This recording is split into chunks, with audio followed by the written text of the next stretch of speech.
Agora começa o grosso do assunto que realmente ele não cai, ele despenca nas provas.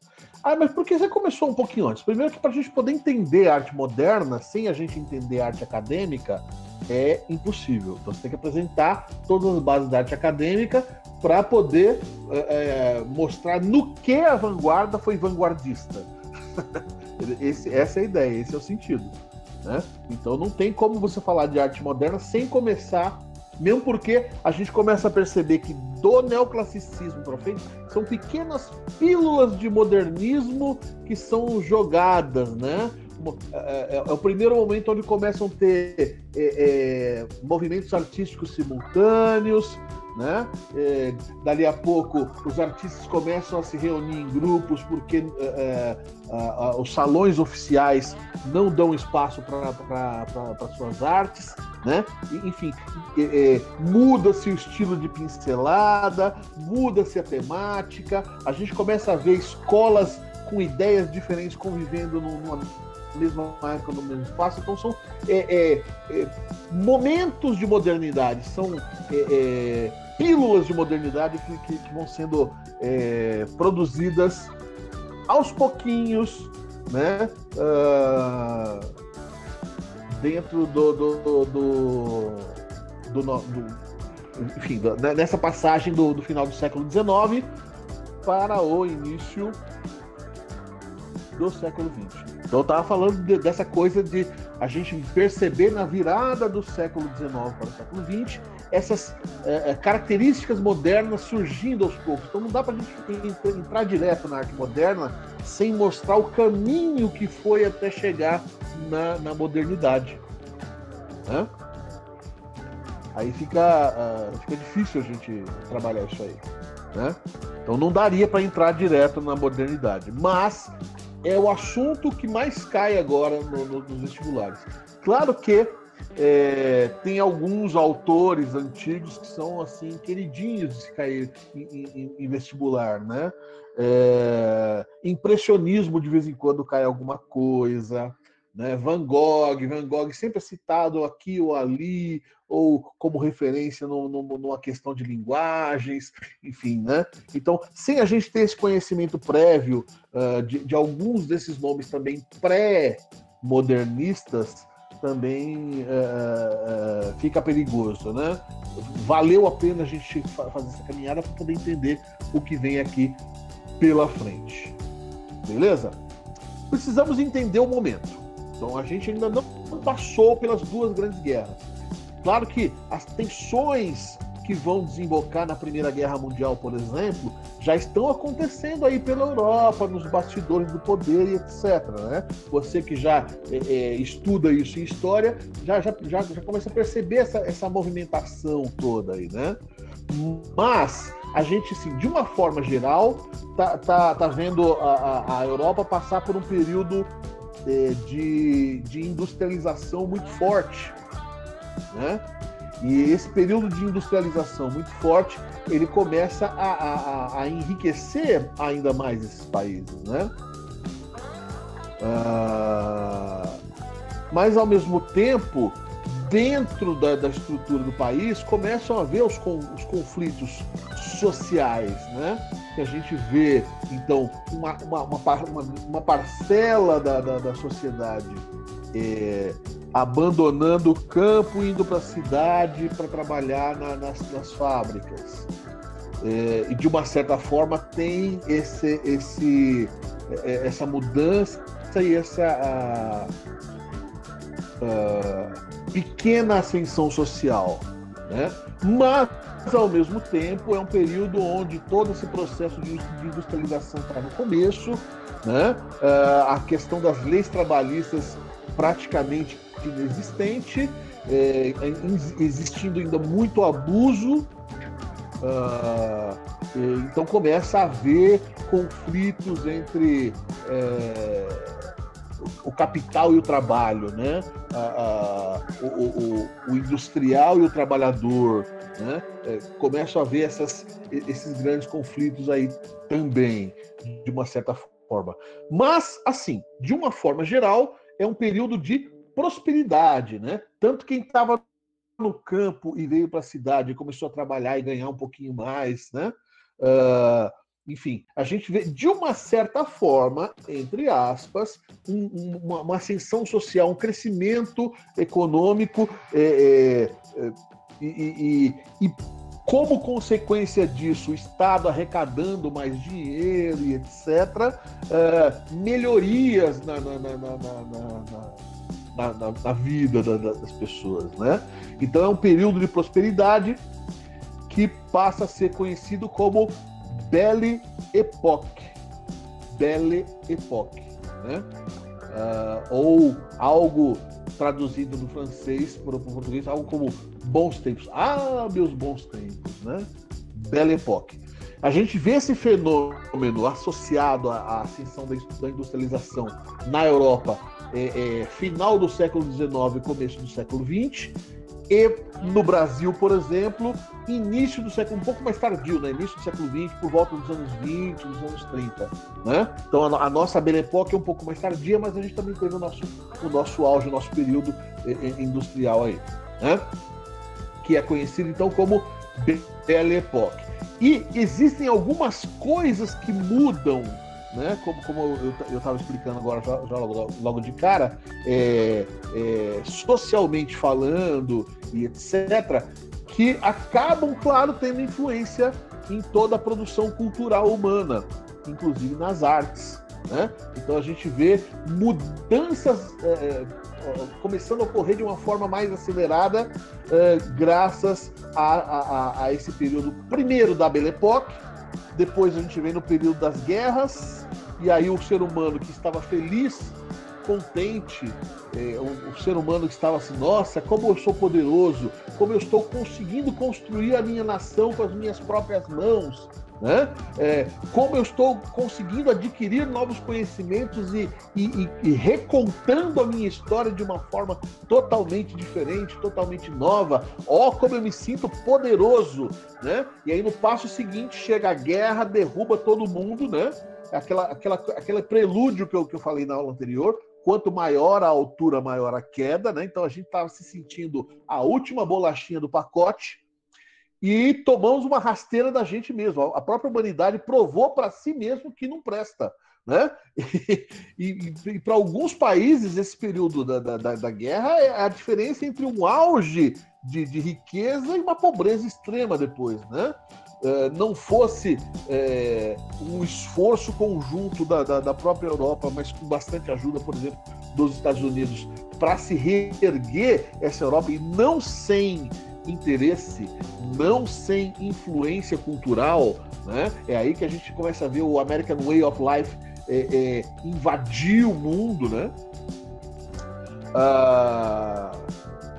Percebe a quantidade de elementozinhos que vão surgindo e mudando a cabeça do homem. Primeiro ele se torna pessimista porque ele viu o pior de si, né?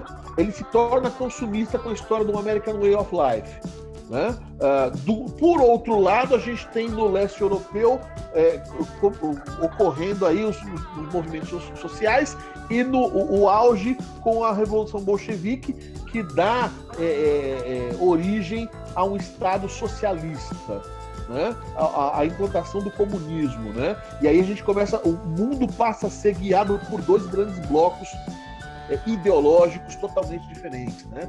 Quem saiu vencedor após a Segunda Guerra Mundial? Foi Estados Unidos ou foi a União Soviética, né? Sem a ajuda da União Soviética, será que a Alemanha não teria prosperado um pouco mais na guerra, né? Então, é a briga para saber quem é o herói da história, né? Enfim, então é um período onde mudanças muito rápidas acontecem, onde o homem vai do auge para a queda também muito rapidamente, e a gente tem todo esse caldeirão de ideias e de ideologias surgindo.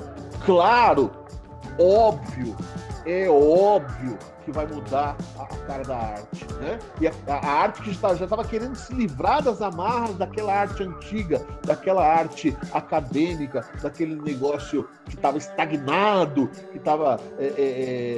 que já não fazia mais sentido, né? você buscar a beleza pela beleza. O mundo não é belo do jeito que está aparecendo nas imagens. Olha o que o homem faz com o outro na guerra, né? Enfim, precisa mudar a cara disso. Né? O mundo não é bonito, o trabalhador é explorado, né? Enfim, eu sou uma pessoa que tinha dinheiro, investi e produzi e fiz o meu país crescer, e aí veio a guerra e me derrubou, acabou com o meu negócio, né? Enfim, então, de uma certa forma, toda uma sociedade foi afetada por essas ideias, né? E claro, independente de qual lado que você está, de qual espectro político você esteja, você foi afetado por esse turbilhão de coisas nessa passagem do final do século até o período entre guerras, né? Então, claro, é óbvio que as artes iam mudar. Óbvio, é um caminho sem volta. Já vinha num processo de mudança gradual. Aí chega esse caldeirão de coisas fervendo, se joga em cima desse momento de uma vez só, vai mudar. Tudo vai mudar. Tudo mudou.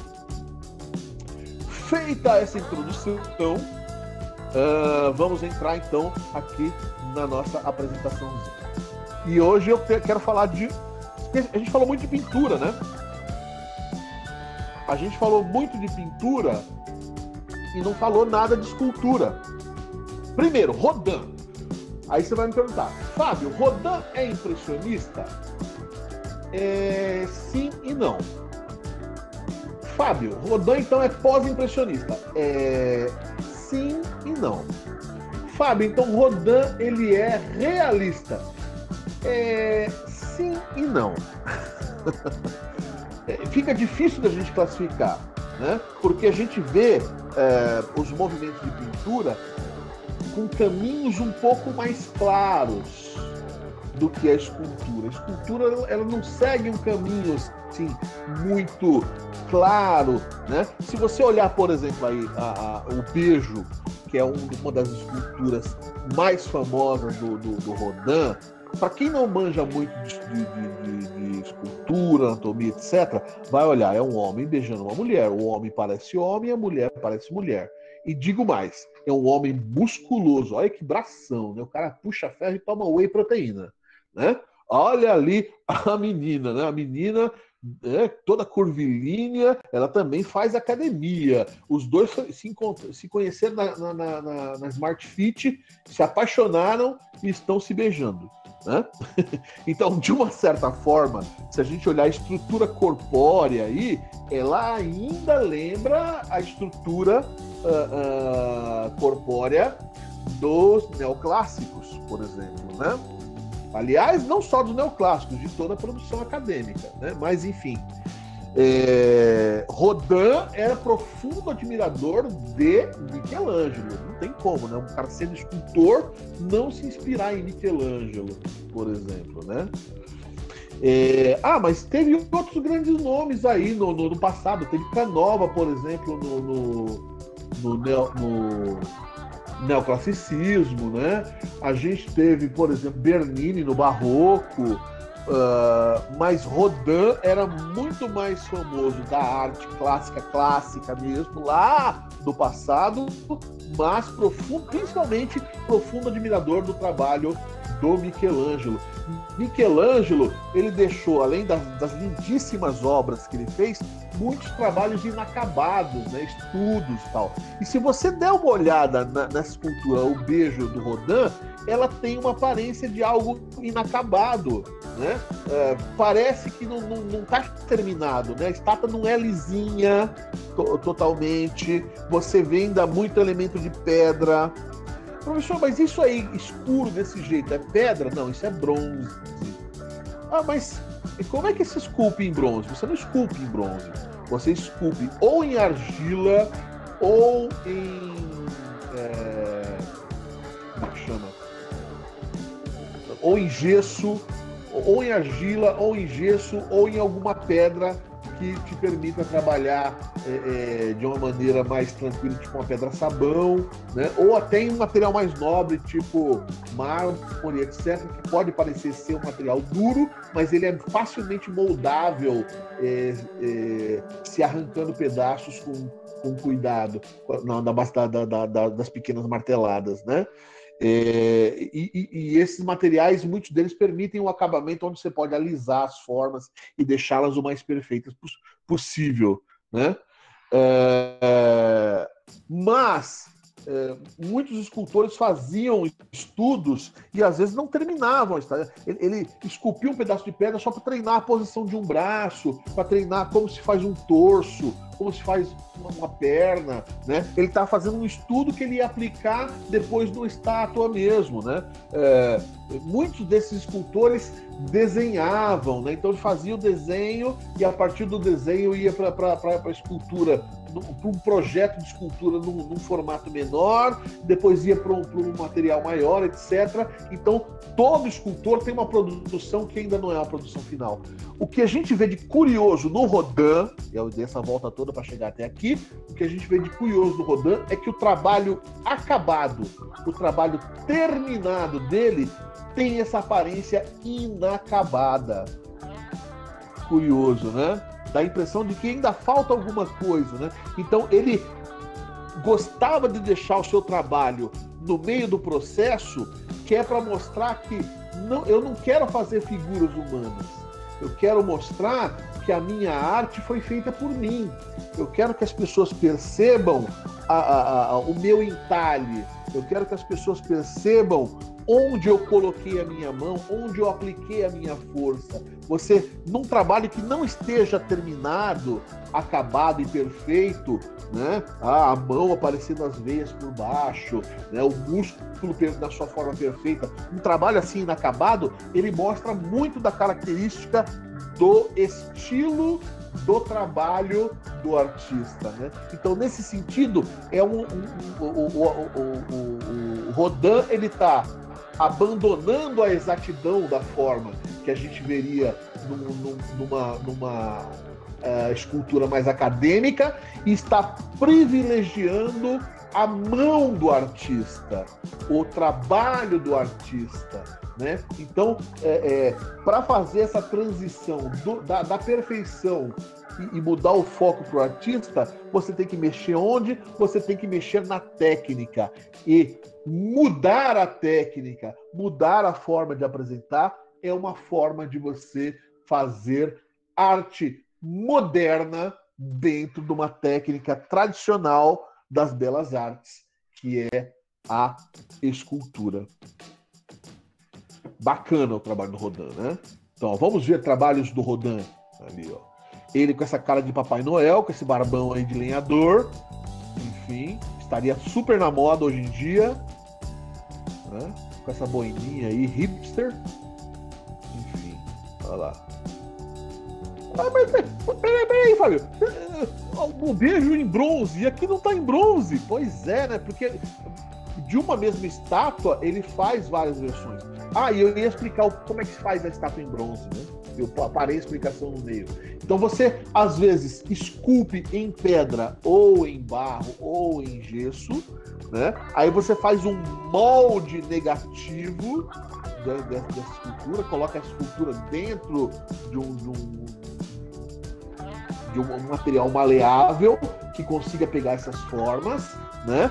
Tira a escultura original de lá e aí você enche esse oco com o metal derretido. E aí o metal derretido assume a forma da escultura que foi feita anteriormente. Então todo o trabalho em bronze, na sua essência, é uma cópia de uma escultura feita em algum outro material.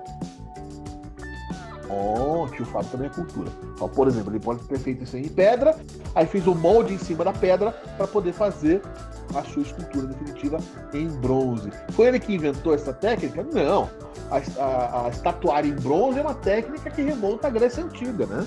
Aliás, os modelos começaram a ganhar movimentação mais dramática graças ao bronze, né? O bronze, ele permitia maior maleabilidade nas formas, sem correr o risco da gravidade, do peso, quebrar um braço, quebrar uma perna, né? Olha lá. E é tão ruim você mostrar estátua com foto, né? Escultura você tem que ver ao vivo. A foto não dá uma ideia exata de como é a escultura. Oh, saquei! Agora eu sei quem é Rodin, professor. Rodin é o cara que fez o Pensador. Muito bem, amiguinho. É isso aí. Quem é o escultor do Pensador? Rodin. Quem é escultor do Pensador? Rodin. Rodin é o escultor do Pensador. E olha no Pensador também, como ele tem essa aparência inacabada, né? De uma certa forma, essa aparência inacabada lembra um pouco a pincelada inacabada das formas dos impressionistas. Então, tem gente que fala que Rodin é impressionista, né? Ao mesmo tempo, o beijo, um cara sentado pensando, faz parte do cotidiano, né? Então, por ser inspirado no cotidiano, tem gente que diz que ele é realista, né? Então, a gente tem um escultor realista aí, né? Mas se a ênfase da mudança está na técnica, em buscar criar uma técnica própria, inovar na técnica é coisa de pós-impressionista. Tá dando para entender por que é difícil a gente classificar o bendito do Rodin? Não dá para classificar. O que a gente sabe é que ele é contemporâneo dos realistas, dos impressionistas, dos pós-impressionistas, tem características do seu trabalho que se aproxima dessas três coisas, mas não tem como a gente classificá-lo, né? Rodin é Rodin. Pertence ao movimento do rodanismo. Se é que eu posso falar. Beleza? Então tá aí. Rodin que fez o Pensador. O Pensador, a gente pensa que é uma estátua gigante. Não é uma estátua gigante, é uma estátua pequenininha. Acho que ela não tem 40 centímetros de altura. Ela faz parte de um conjunto escultórico chamado Os Portões do Inferno. Olha lá, ó. No centro desse conjunto escultórico, rodeado por figuras humanas em agonia, né? E demonstrando os excessos da humanidade, os excessos do prazer da gula, da luxúria e etc. Enfim, né? Figuras em expressões de dor, expressões torturadas, figuras representando os pecados. Nada mais são do que as almas que se encontram no inferno. Os Portões do Inferno é totalmente inspirado na obra de Dante Alighieri, né? O Inferno de Dante Alighieri. Inclusive, o Pensador nada mais é do que uma representação do próprio Dante Alighieri, né? A ideia é essa, é colocar o Dante observando as camadas do inferno. Esse portão do inferno é um dos trabalhos que tomou grande parte da vida do Rodin. Ele ganhou muito dinheiro para fazer essa escultura, e essa escultura, ó, se você olhar a parte central para baixo, tem muito poucas figuras humanas sugeridas, um material meio destruído. Ele tinha feito um material mais exato, como aquele conjunto das três figuras humanas que está lá em cima, mas ele nunca ficava contente porque não dava a impressão de ser um inferno realmente. Então ele construía figuras humanas e destruía as figuras humanas, construía. É um trabalho que foi sendo empurrado com a barriga durante muito tempo, de tal forma que a pessoa que encomendou esse trabalho ia ser o pórtico para o Museu de Artes Decorativas em Paris. O museu acabou não sendo construído e, enfim, Rodin recebeu pela escultura e acabou ficando com o trabalho para ele, né? Ganhou dinheiro, não terminou o trabalho, porque ele nunca ficava contente com esse trabalho, né? Enfim, e se encontra nesse estágio que a gente está vendo, né? Atualmente ele está no Museu de Arte de Stanford, mas ele apareceu o pórtico do Museu de Artes Decorativas em Paris, né? É um trabalho que é a essência do que é o Rodin, né? Ele queria mostrar, ele queria dar a ênfase ao processo, muito mais do que ao acabamento, né? Por isso que ele não ficou contente com nenhuma das figuras que ele ia colocando. Ele construía, destruía, construía, destruía.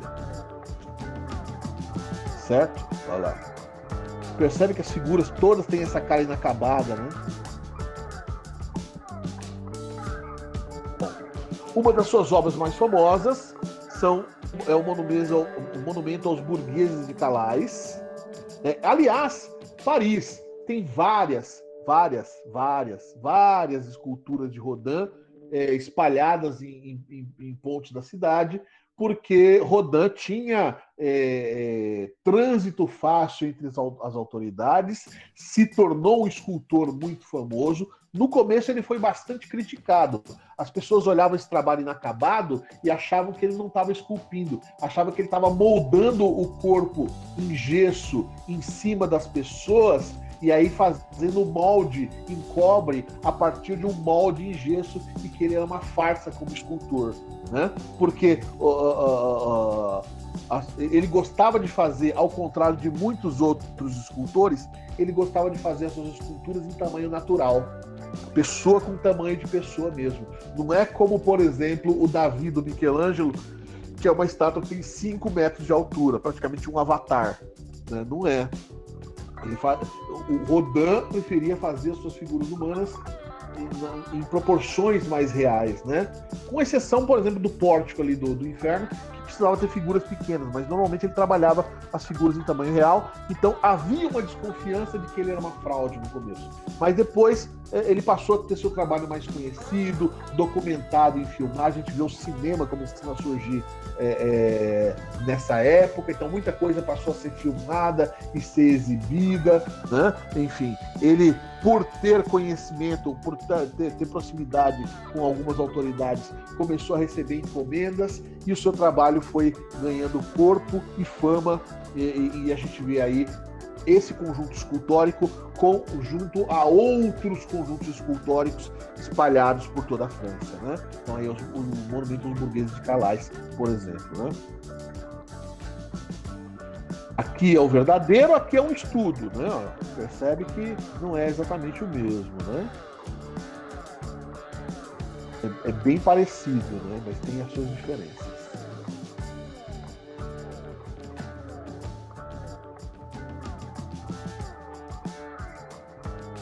Esse aqui, para quem assistiu o filme Modigliani, tem uma cena final em que aparece um discurso do Renoir, que já estava velhinho, que inclusive aparece no filme numa das cenas, comparando a vida dele com a vida do Modigliani. Esse discurso, esse texto, foi publicado num jornal nos anos 20 por ocasião da morte do Modigliani. E no filme eles fazem uma cena bonita, né? Fica a narração do Renoir falando do jeito que era o Modigliani, e o Modigliani dançando ao redor da estátua. Não sei se algum de vocês que assistiu o filme lembra dessa cena. E a estátua era justamente a estátua de Balzac, que é justamente essa estátua feita por Rodin. Balzac, que é um dos grandes escritores franceses aí, né? Ó. Essas obras em que aparecem pedaços do corpo, ó, a mão de Deus criando o homem a partir do barro, né? Algumas são estudos, algumas a ideia é se fazer o trabalho com essa cara de inacabado mesmo, né? Olha essa obra aqui, Danaide. Olha a perfeição desse corpo feminino. E eu fico imaginando uma mulher para posar para ele, para ficar numa pose como essa, toda contorcida e encolhida, deve ter tido dores horríveis nas costas, com certeza, né? Não é uma postura, não é uma pose confortável de se ficar. Dizem que quem era modelo, que inspirou essa escultura foi uma tal de Camille Claudel. Camille Claudel, que também era escultora. Camille Claudel, que muitos dizem que era tão talentosa ou mais até do que o próprio Rodin, né? E que a coitadinha depois acabou enlouquecendo e foi internada, enfim, jovem ainda, e jogou toda a sua carreira fora, digamos assim. Tem até um filme que fala sobre isso, um filme chamado Camille Claudel, óbvio, né? Que é o nome da escultora. Camille Claudel trabalhou como assistente do Rodin numa época, e dizem que Rodin se aproveitava dela, ela se aproveitava do talento que ela tinha para mexer nos trabalhos dele, né? Então, se aproveitou do trabalho, e claro, sendo ele homem, sendo ela mulher, também ele se aproveitou dela, né? Tiveram um romancezinho que não era uma coisa lá muito saudável para ambos, né? Enfim, e aí dizem que essa estátua ela posou como modelo para ele.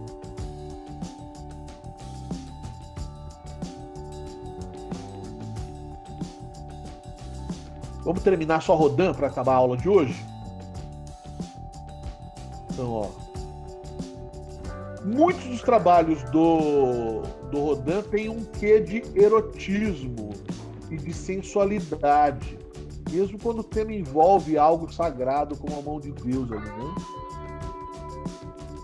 Mas muitos trabalhos, muitos mesmos, têm esse lance do erotismo. E olha os estudos, né? Esses fortemente inspirados em alguns estudos do Michelangelo. Bom, para terminar o assunto, a gente falou de música, né? Nas aulas anteriores, Offenbach e Ravel, né? Que a gente tem a foto deles, né? E falando, como a gente falou de Van Gogh, se você quiser conhecer um pouco mais de Van Gogh, procure este livro, Cartas a Theo, que são as cartas que ele escreveu para Theo. E tem o outro livro, Cartas a Van Gogh, que são as respostas de Theo a Van Gogh, ambos compilados pela esposa do Theo Van Gogh após a morte dele. Não é um livro fácil de ler, é meio cansativo porque são cartas, não é uma historinha empolgante, né? Mas é muito legal porque você conhece muito da técnica do pintor e conhece muito sobre a vida dele.